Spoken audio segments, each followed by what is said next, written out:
taking the ideas and then figuring out which ones can actually be moved into a business is in a reasonable time frame with a reasonable amount of money is the tough part. I mean, I typically at any time could probably rattle off 20 things I'd like to do as a new business, but then if I sit down and really start mapping it out on a spreadsheet, it's like, okay, this could take a year and a couple $100,000 to break even on a couple $100,000 of the revenue, and how much bigger is it going to get? As opposed to if I look at something and say, well, this might take a little bit more time or a little bit more money, but it's a $50 million opportunity, and it's something that nobody else is doing, or nobody else is doing well. You know, those are the things that excite me. I mean, when I started MarketWire, the unmet need was in the early 1990s.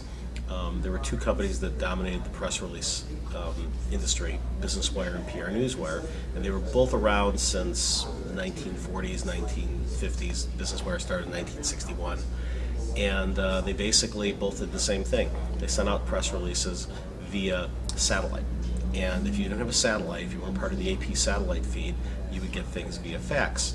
So I had a lot of clients at the public relations firm that I ran that then became merged with the social media company that I run now, would basically look and say, you know, please don't put something on the newswire because we have to retype it because it gets faxed to us. If you don't have a satellite, you're getting things by fax. So I saw that as an opportunity, and you know, started what was originally called Internet Wire in 1994, and we basically distributed everything over the internet via email, via XML, via FTP feeds, and primarily to the technology marketplace. Then we ended up getting syndicated on portals. Then we went to Bloomberg and Reuters and other terminal systems.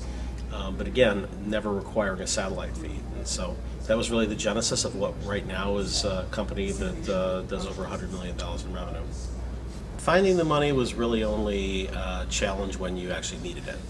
I think the day-to-day challenge is the moving parts. It's finding the right team. I think in some instances when money was easy, like it was in the late 1990s, it came with sort of a dictum to spend it fast. And a lot of my board meetings were about spend the money faster, and I'm like, I don't want to run out of money. You know, I only want to put money into something that I'm going to see a return on within a couple of months. And you know, that's something that, you know, these days with fundings being lower, if somebody raises $500,000, you shouldn't necessarily say it's the last $500,000 I'm ever going to raise, but you should really look at it as if it might be. So you want to make sure that you're taking good bets and that you're, you know, sort of seeing the things have traction and pay off. You know, because there's nothing wrong with bootstrapping. I mean, ideally, you know, until you get some traction, you should be bootstrapping. You should be raising money while you're trying to still figure your model out. You might as well, you know, figure the model out when there's no money. And then, you know, really expansion capital is really what you should be raising money for. When all of a sudden, you know, you're like, okay, for every dollar I put in, I can make 3. But I need to put that first dollar in. That's when you should be raising money. After a long period of time looking for venture capital money for MarketWire, when I actually got the wire transfer for $16 million, and that was definitely a cause for celebration.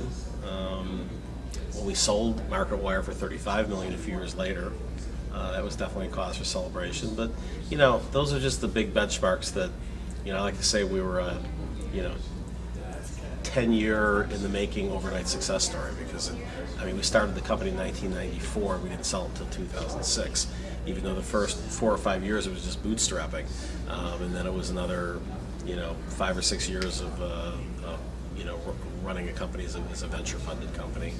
You know, it's definitely something that was not overnight. If you don't have a prototype of your product, you should not be talking to investors. You're just going to waste a lot of time and not look serious.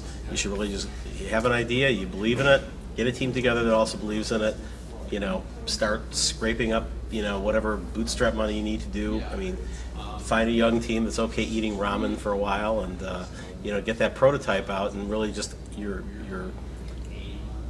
job as an entrepreneur isn't just raising money and making the product, it's also really building a team, motivating and inspiring a team that's going to, you know, go into the trenches with you.